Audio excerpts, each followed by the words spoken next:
একটি স্বরচিত কবিতা। দোষটা কি? গন্ডগোলটা হবে একদিন, সেই অপেক্ষায় ওত পেতে আছে কেউ। আমি শান্ত নিরীহ গো বেচারা, আমার কিছু হবে না তাই দেখেও আমি দেখিনি।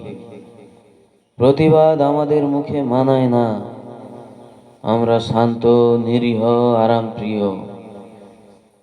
কারা যেন হারিয়ে গেল, আমি মাথায় হাত দিয়ে খবর দেখি আর দুশ্চিন্তা করি।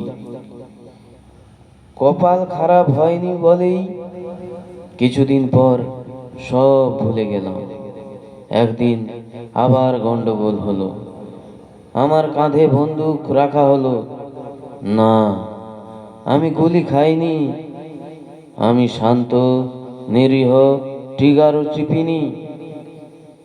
তবু সংশোধনাগারে বসে ভাবি, আমার দোষটা আসলে কি ছিল।